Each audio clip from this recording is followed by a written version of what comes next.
Kaiser po ay isang HMO or Health Maintenance Organization. Ito ay isang health card na magagamit natin in case tayo ay ma-confine sa mga hospitals. Meron tayong fund na magagamit pambayad ng ating hospital bills. Sa Kaiser po, 7 years ka lang na mag-iipon sa iyong saving program. And ang ating buong benefits extends even up to 61 years old and up na tayo.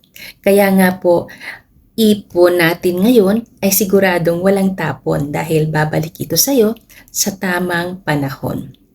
Ang kagandahan pa po, sinasagot po ng Kaiser ang 3 mahalagang senaryo sa buhay natin.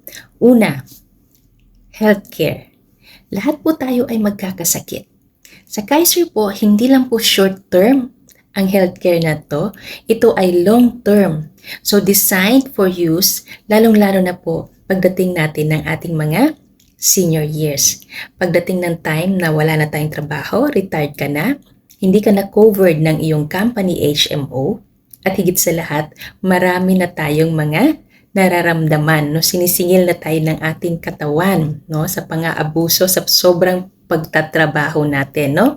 So, hindi ka mag-worry dahil meron kang healthcare.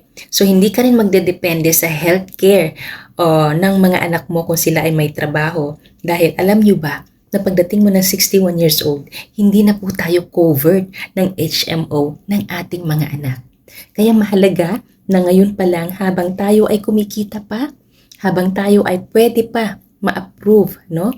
Ay magkaroon tayo ng sarili nating healthcare na kahit na umabot tayo ng 100 years old ay mayroon tayong magagamit. So, hindi tayo mag-aalala. Pangalawa, may kasama rin itong term life insurance. So, di pa naman, wala naman tayong kontrata kung kailan tayo mananatili o makakasama yung ating family. But, in case na tayo ay tawagin ni Ama, sabihin niya, anak, time's up, halika na.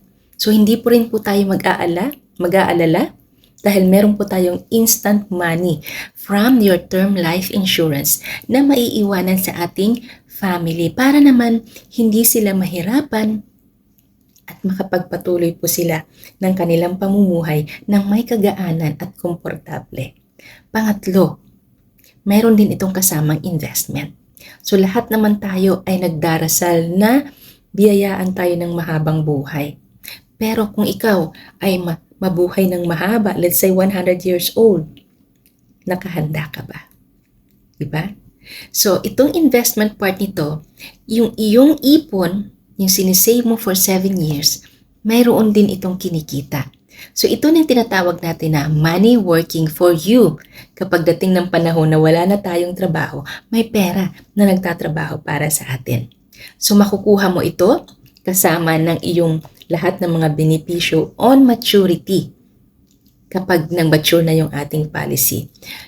Good as cash po ang ating makukuha pagdating ng ating maturity. So, meron tayong options dyan. So, it's either cash or half or yung kinikita lang ang pwede ang kukunin natin para meron pa rin tayong pang-reserve sa mga hospital expenses po natin. So, kung nais mo pa pong malaman or matutunan ang buong detalye about the Kaiser Saving Program, message nyo lang po ako para ma-guide ko po kayo. Mary Ann Godinez po from International Marketing Group, your financial educator.